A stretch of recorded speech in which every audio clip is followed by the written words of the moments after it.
Good morning बच्चों। आज हम लोग क्लास 7 परिवेश और विज्ञान में से अभ्यास 6 यानी पर्यावरण के सजीव उपादान के निर्माण संबंधी विशेषताएं एवं कार्य प्रक्रिया पाठ पढ़ेंगे। और आज हम जिस विषय में पढ़ेंगे वो है फूलों के बारे में हम लोग जानेंगे। तो देखो, मैंने यहाँ फूल के कुछ चित्र बना के रखे हैं। वो क्या है हम देखते हैं। तो सबसे पहले देखो, मैंने एक फूल का चित्र बनाया।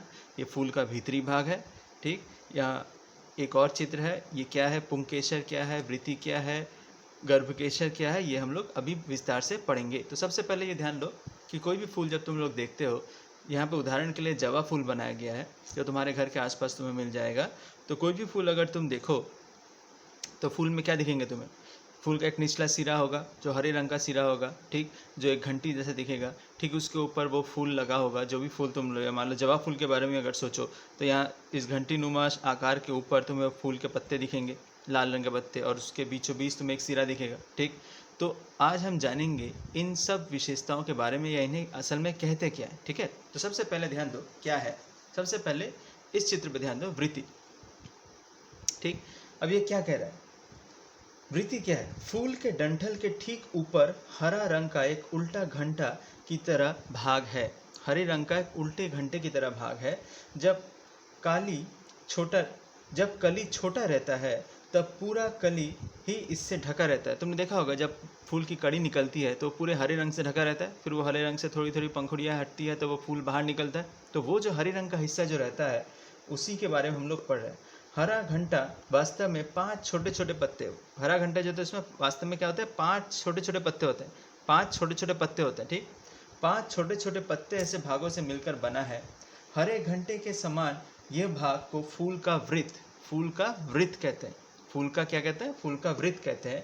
एवं वृत्त का प्रत्येक भाग वृत्तांश, वृत्त का जो प्रत्येक भाग जो है, ये 1 भाग 2 3 4 5, ये प्रत्येक भाग को हम लोग वृत्तांश कहते हैं। ये अलग भी रह सकता है और जुड़ा भी रह सकता है, यानी वृत्तांश अलग अलग भी हो सकता है जैसे यहाँ पे भी दिखाया गया है, या ये एक साथ जुड़ा भी रह सकता है, ठीक है। तो ये गया फूल का पहला भाग जो है वृत्त। फूल का पहला भाग जो है वृत्त। इसके बाद देखो क्या है, वृत्त के अंदर से देखिए 5 उज्ज्वल लाल रंग का पतला कागज की तरह निकला है। ये पपड़ी, यानी वृत्त के अंदर से तुम्हें फूल के पपड़ी दिखेंगे। अब यहाँ तुम्हें 4 दिख रहे हैं, एक सामने की तरफ है, क्योंकि मुझे अंदर का दिखाना था इसलिए मैंने सामने का नहीं बनाया, लेकिन यहाँ पे 5 तुम्हें पत्ते दिखेंगे, ठीक। तो जिसे क्या कहेंगे? पपड़ी कहते हैं। सारी पपड़ी मिलकर दल मंडल, इन सभी पपड़ियों जो मिलके क्या बनाते हैं, ये सभी पपड़ियाँ एक साथ मिलके एक दल मंडल बनाते हैं। कभी कभी पपड़ी आपस में मिलकर भिन्न आकार ग्रहण करती है। कोहरा का फूल इस तरह मिलकर घंटा के जैसे दिखाई पड़ता है। जवा फूल में ये नहीं भी जुड़े रह सकते हैं। इसकी संख्या, रंग एवं गंध विभिन्न फूलों का विभिन्न है। ये रंग एवं गंध भी विभिन्न कीड़ों एवं पक्षियों का आकर्षित करता है। तो ये देखा होगा, ये बहुत से फूलों में देखा होगा, ये पंखुड़ियाँ जुड़ी भी रहती है, बहुत से फूलों में पंखुड़ियाँ अलग भी रहती है। बहुत से फूलों में पंखुड़ियों की संख्या 1 से 5 से या 1 से या 10 से बहुत ज़्यादा भी होती है।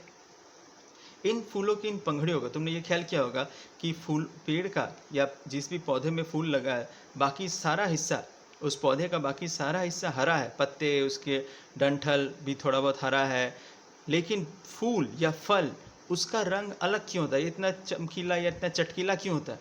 क्योंकि ये फूली जो है ये दूसरे कीड़े मकोड़ों को अपनी तरफ आकर्षित करते हैं, और उन कीड़ों मकोड़ों के ज़रिए ही इस फूल का क्या होता है, वंश वृद्धि होता है, ठीक। वो क्या होता है वो हम लोग बाद में जानेंगे। तो अभी ये जान लो, ये फूलों का रंग इतना आकर्षक क्यों होता है? क्योंकि वो क्या करते हैं, विभिन्न कीड़ा एवं पक्षियों को अपनी तरफ आकर्षित करने के लिए ही फूलों का रंग इतना ही आकर्षण होता है बाकी पौधे के मुकाबले, ठीक। अब ध्यान दो, तीसरा, जवा फूल के अंदर एक गाढ़ा लाल रंग का, जवा फूल के अंदर ये वाला जो हिस्सा है गाढ़ा लाल रंग का होता है, एकदम बीचों बीच जो हिस्सा आता है, गाढ़ा लाल रंग का एक पतली रस्सी की तरह निकला है। प्रत्येक सिरे पर 5 शाख होता है, और इसके प्रत्येक ये गाढ़ा लाल रंग का जो पतला धागा जैसा है, इसके सिरे में तुम्हें 5 छोटे छोटे दाने जैसे दिखेंगे। प्रत्येक शाख के ऊपर एक बिंदु ऐसा दिखाई पड़ता है। ये 5 सिरा वाला साग कुछ नीचे उस पतली रस्सी के चारों ओर कुछ सागों से बहुत सा कुछ लगा जाना पड़ता है। यानी इसी का एक और चित्र मैंने यहाँ पे भी बनाया, ध्यान दो। सेम चित्र है 5 के नीचे तुम्हें यहाँ पे भी दिखेंगे छोटे छोटे छोटे छोटे दाने जैसे दिखेंगे, छोटे छोटे छोटे दाने दिखेंगे। अगर उंगली से छुओगे तो तुम्हारे हाथों में चिपक भी जाएंगे, जो पीले पीले रंग के होंगे। ठीक, अब उनमें से एक को सावधानी पूर्वक लेकर देखिए कि क्या दिखाई पड़ता है। अगर तुम इसको सावधानी पूर्वक इसका हाथ पास जाओ और देखो तो क्या दिखाई देगा। ये पतला धागा, ये जो पतला जो धागा है, ये पतला धागा एवं उसके सिरे पर एक थैली है। ये पतला धागा एवं उसके सिरे पर एक थैली है। इस थैली जैसे भाग को परागदानी कहते हैं। यानी इसके सिरे पे, ये जो पतला धागा जो है उसके सिरे पे गोल गोल गोल गोल जो तुम्हें दिख रहा है, ये क्या एक थैली जैसा दिखेगा, जैसे क्या कहते हैं परागदानी। जैसे क्या कहेंगे परागदानी, जिसका एक बड़ा चित्र यहाँ बनाया हुआ है। इसी छोटी आकृति का चित्र बड़ा करके यहाँ दिखाया गया है। इस पतला, ये जो पतला सा धागा करके ऊपर गोल सा बना हुआ है, उसी को बड़ा करके यहाँ दिखाया गया है। पतला धागा उसके ऊपर गोल सा दिखाया गया। ठीक, और इसको क्या कहेंगे परागदानी, परागदानी कहते हैं। अच्छी तरह से देखिए, उस थैली में पीले रंग का पाउडर है। और इसे अगर तुम ध्यान से अगर टच करोगे, देखोगे तुम्हारे हाथों में जिस तरह से आटा टच करने से गुड़ा गुड़ा लग जाता है, तो इसे टच करने से तुम्हारे हाथों में एक पीले पीले रंग का पाउडर ऐसा लग जाएगा। उसे क्या कहेंगे, ये परागकण, उसे कहते हैं परागकण। ठीक, बहुत इंपॉर्टेंट है। इसके ऊपर जो पीले पीले रंग का पाउडर ऐसा लगा रहेगा उस परागदानी के अंदर, या उसके ऊपर जो लगा रहेगा उसी को हम लोग कहेंगे परागकण। पतला धागा एवं उसके सिरे पर रहने वाला परागदानी एक साथ पुंकेसर, यानी ये जो धागा है, ये पतला सा धागा और ये परागदानी, इन दोनों को मिला के क्या कहलाता है पुंकेसर। इन दोनों को मिला के कहलाता है पुंकेसर। पतला धागा एवं उसके सिरे पर रहने वाले परागदानी दोनों मिलके पुंकेसर कहलाती है। जवा फूल में देखिए एक साथ बहुत सा पुंकेसर। आप देखो जवा फूल में, देखो यहाँ पे तुम्हें बहुत सारे एक गुच्छा दिख रहा है, बहुत सारे पुंकेसर एक साथ है। तो इन सब को मिला के, जहाँ पे बहुत सारे पुंकेसर एक साथ होंगे, उन्हें मिला के क्या बोला गया, पुंकेसर चक्र। उन्हें मिला के बोला जाएगा पुंकेसर चक्र। ठीक है, अब बहुत छोटे छोटे उस पतले लाल रस्सी का 5 सिर वाला भाग से नीचे की तरफ, अब देखो वही जो रस्सी जो तो बीच वाली जो रस्सी थी, उसी का एक और चित्र, ये जो बीच वाली रस्सी जो थी, इसी का एक और चित्र यहाँ बनाया हुआ है। अब इस पे ध्यान दो। बहुत छोटे उस पतले लाल रस्सी का 5 सिर वाला भाग से नीचे की तरफ बाहर का लाल पतला भाग को अलग करो। अगर अब इसके अंदर से, यानी ये जो है, ये जो अगर तुम देखोगे लाल जो सिर वाला भाग होगा, ये 5 सिर वाला जो लाल सा अंश होगा धागा जैसा, अगर इसको भी हल्का से अगर हम काट के बाहर निकाले, अब तुम लोग काट के बाहर नहीं निकाल पाओगे, अब इसके लिए जब स्कूल में आओगे तो प्रयोग करके देख सकते हैं हम लोग। अगर इसको पतले से अगर हल्का सा काट के अगर हम इसको बाहर निकालें, तो उसके अंदर तुम्हें इस आकार का चीज़ दिखेगा, इस आकार का चीज़ दिखेगा। ठीक, अंदर एक बहुत पतला धागा, अब उसके उस लाल के अंदर, यानी इस लाल जो है, ये जो लाल आकृति का डंडा जैसा पतला धागा है, उसके अंदर भी तुम्हें एक पतला धागा दिखेगा, उसके अंदर भी तुम्हें एक पतला धागा दिखेगा।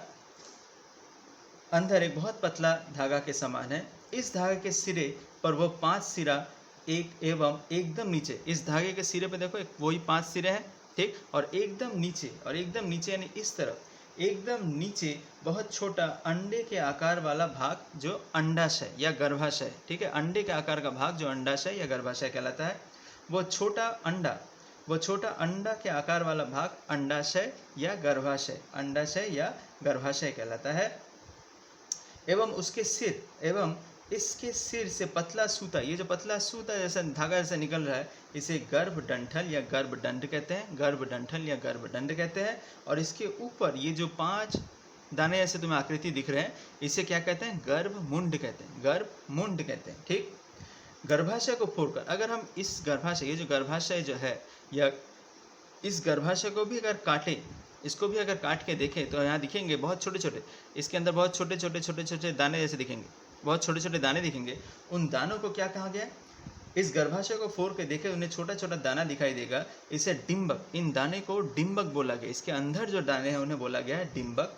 ठीक, गर्भाशय, गर्भदंड और गर्भमूल, गर्भाशय, गर्भदंड और गर्भमूल, इन तीनों को मिला के बोला जाता है गर्भकेशर। इन तीनों को मिला के बोला जाता है गर्भकेशर। फूल के सारे गर्भकेशर को एक साथ गर्भकेशर चक्र, अगर फूल में एक से ज़्यादा ऐसे गर्भकेशर हैं तो उन्हें मिला के क्या बोला जाता है, एक हो, दो, तीन, चार, उन चारों को एक साथ क्या बोलेंगे, गर्भकेशर चक्र बोलेंगे। ठीक, विभिन्न फूल लेकर आप देखिए, अब तुम अलग अलग फूल लो और उन फूलों में देखो तुम्हें इस तरह की आकृति मिलती है कि नहीं, उनके नाम अब तुम लोग जान गए हो। अब तुम देखोगे कि ये गर्भाशय, ये गर्भमुंड, इनका काम क्या है। जैसे कि मैंने पहले कहा था कि किस तरह से फूल अपनी वंश वृद्धि करते हैं, तो ये जो है फूल का वो वाला सिरा है जहाँ जिसके ज़रिए वंश वृद्धि होता है, यानी फूल जो है वो धीरे धीरे फल में बदल जाता है, फल से बीज बनते हैं। यानी यहाँ पर जो तो मिलेगा, यहाँ पे जो है गर्भमुंड के ऊपर जो परागदानी है, इसमें जो परागकण है, वो परागकण क्या इस नाली के ज़रिए, गर्भदंड के ज़रिए धीरे धीरे आ जाते हैं यहाँ के अंदर। अंदर जो अंडानुमा चीज़ है इस गर्भाशय के अंदर, जिसे हम बोलते हैं डिंबक, उन डिंबक से जब आके मिलते हैं, वही परागकण जब इन डिंबक से आके मिलते हैं तो वही धीरे धीरे ये क्या बन जाता है, इसमें क्या होता है, विकास होने लगता है और ये फूल जो है धीरे धीरे बन जाता है फल, और फल से बनते हैं बीज, और उस बीज से नया पेड़ बनता है। ठीक है बच्चों, तो यहाँ पे हमने फूल के बारे में जाना, फूल के अलग अलग भागों के बारे में जाना। तो यहाँ पे बहुत सारे सवाल आ सकते हैं। क्या सवाल आ सकता है, सबसे पहले तो ये हम जानेंगे कि फूल के कितने भाग हैं, फूल के कितने मेन भाग हैं, मूल कितने भाग हैं। तो सबसे पहले तो ये वृत्ति आता है, ठीक, जो सबसे निचला सिरा है वृत्ति है। वृत्ति के बाद ये पपड़ी आती है, पपड़ी के बाद ये देखो गर्भाशय, गर्भदंड, गर्भमुंड, ये जो है मेन भाग है, यही है वो प्रजनन भाग है जिसके जरिए फूल जो अपनी वंश वृद्धि करती है। ठीक, तो अभ्यास को तुम पढ़ो, अभ्यास पढ़ो, ये वीडियो देखो, और इसमें जो सवाल है वो हम तुम्हें देंगे, क्या क्या सवाल तुम्हें करने होंगे, और इस वीडियो से तुम जानोगे कि फूल के अलग अलग भाग कौन कौन से हैं और उन अलग अलग भागों की क्या क्या नाम है, उनका क्या क्या काम है। ठीक है बच्चों।